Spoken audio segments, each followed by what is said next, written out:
श्री माता बहनों को राधे राधे, राम राम। ओम लंबोदमे नमस्तुभ्यं सतमते मोदकां प्रियं निर्विघ्नं कुरु मे देव सर्वकार्येषु सर्वदा। हे ध्यान मूलम गुरो मूर्ते पूजा मूलम गुरो पदम मंत्र मूलम गुरोर्वाक् मोक्ष मूलम गुरु कृपा। बोलो सतगुरु महाराज। श्री कृष्ण गोविंद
कार्तिक मास महात्म की, कार्तिक मास की, कार्तिक मास महात्म में 7वां अध्याय। नारद जी बोले, हे महाराज, कार्तिक व्रत धारण करने वाले मनुष्य के जो नियम होते हैं वो विस्तार से बताता हूँ, ध्यान से सुनिए। इन व्रतों में आमिष, मांस, शहद, राई या नशा करने वाली वस्तुओं का परित्याग करना चाहिए।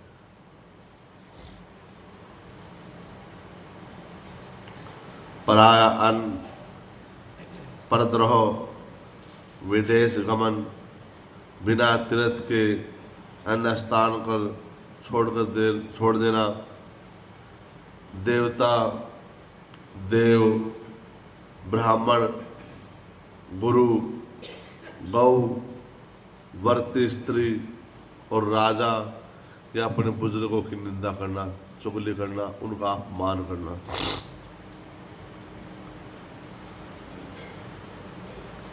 दाल, तिल, तेल, खरीदा हुआ पकवान ये सब छोड़ देना।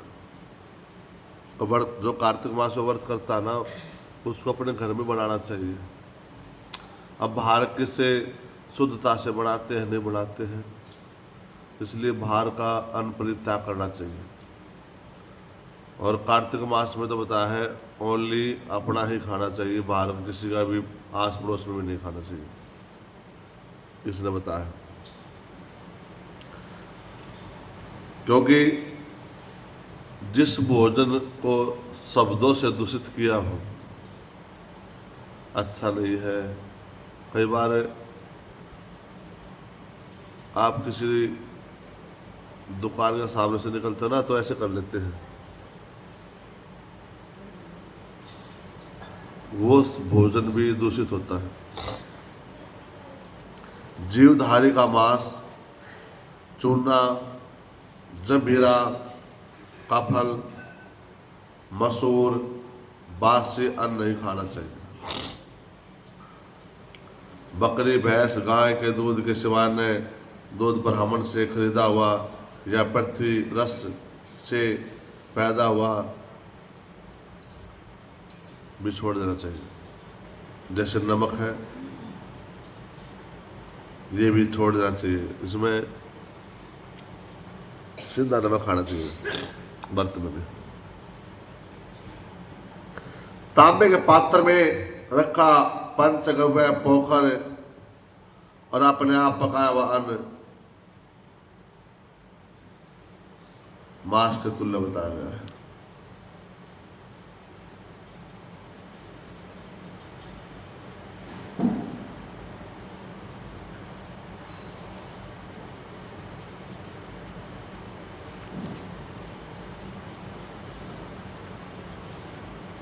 वर्ती पृथ्वी पर शयन करे, पत्तल में भोजन करे, ब्रह्मचर्य से रहे, नियमों का पालन करे, नरक चतुर्दशी को तेल न लगाए, इस तिथि को छोड़ करके कार्तिक मास में स्नान करने वाले को तेल लगाना चाहिए।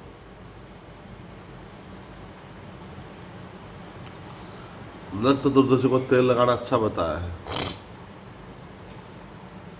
और अन्य तिथियों में मना कर दिया इसने।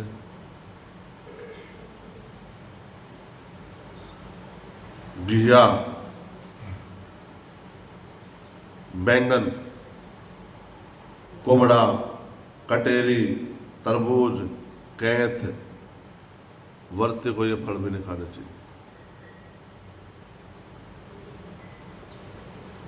शिवद्रोही, वेद से विपरीत चलने वाला संभाषण न करे। उपरोक्त मनुष्य कौवों के अन्न देखे हुए या जो स्वान है, कुत्ते द्वारा देखा गया जो भोजन है वो भी नहीं खाना चाहिए। तभी तो कहते ना, भोजन हमेशा पर्दे का होता है। जिसे भोजन पर कुत्ते की दृष्टि होगी या पक्षी कौवे की दृष्टि होगी तो भोजन अशुद्ध हो जाता है।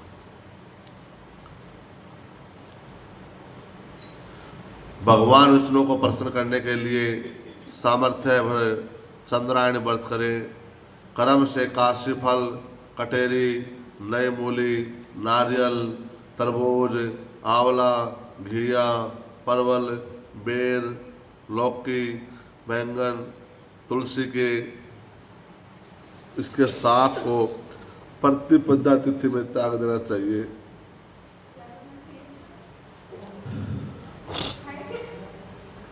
प्रतिपदा तिथि एक कम को नहीं खानी चाहिए।